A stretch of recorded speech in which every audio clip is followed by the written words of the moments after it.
Գյորջյան Կասկադ 60 ամիս փուլային վճարում բազմաթիվ առավելություններ։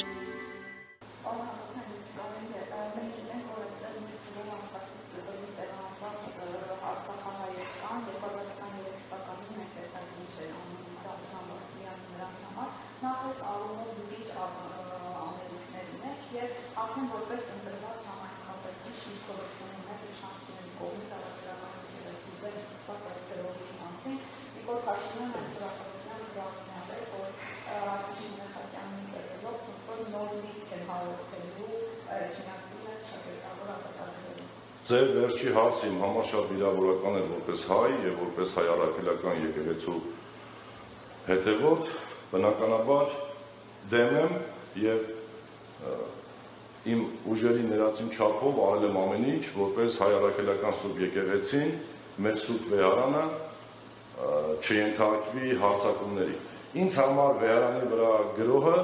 դա պատմության մեջ աննախադեպ բան է և ես որպես հայ դա իմ ներածին չափով ուժերի չափով թույլ չեմ տա։ Սա ոչ պաշտոնի, ոչ ընկերական հարաբերությունների, ոչ քաղաքական հայացքների մասին չի։ Սա խոսում է մահ տեսակի մասին։ Ունեք որոշակի անձերի հետ խնդիր,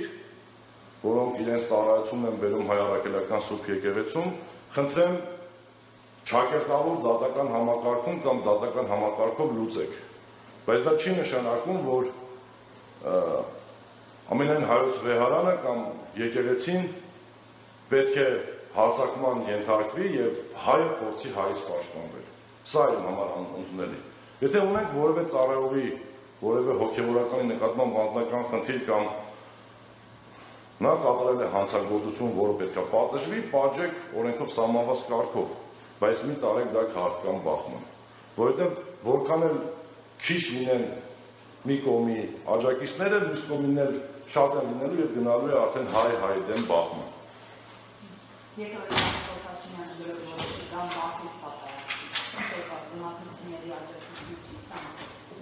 Դժվար հարց եք տալի, եթե էլի անձնական կարծիք եք հարցնում, կարծում եմ ոչ։ Յուրաքանչյուր բնակավայրում բնականաբար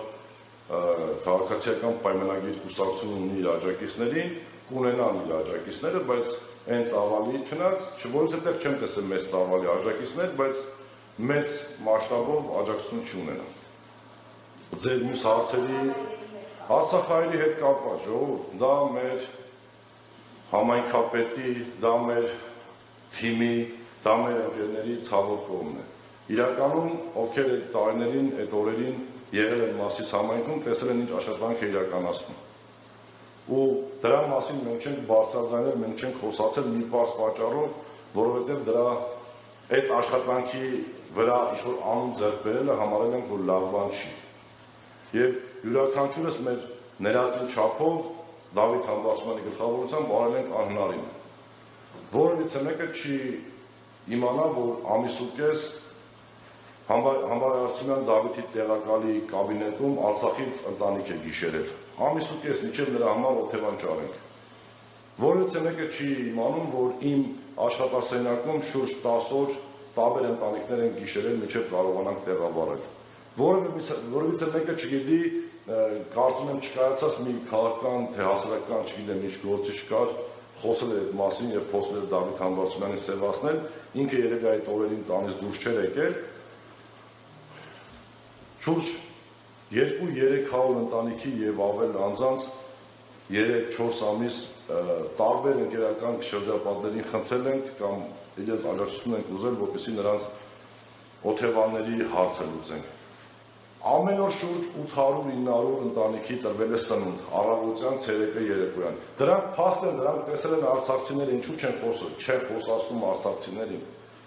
Բայց Երևանում ինչ-որ տեղ բնակվողը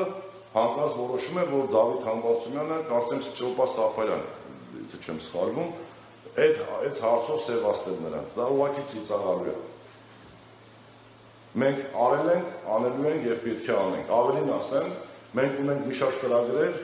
Դավիթ Համբարձումյանի կողմից նախաձեռնած, որոնք պետք է նպաստեն, որ արցախահայության բարբառային կենտրոն պետք է ունենանք, արցախցիների հավաքման յուրաքանչյուր բնակավայրում կամ եթե յուրաքանչյուր բնակավայրում չկարողանանք, ապա գոնե մոտ բնակավայրում ունենանք արցախահայերի հավաքման կետ, որտեղ նրանք իրենց մտքերը եւ առօրյա փորձեն հասկացնել միասին եւ ամենակարևորը մենք պետք է ունենանք այնպիսի տեղեր, որտեղ պետք է զարգանա, ապրի, խոսվի Արցախի բարբառով, յուրաքանչյուր բնակավայրի բարբառով։ Սա լինելու է մեր առաքելությունը։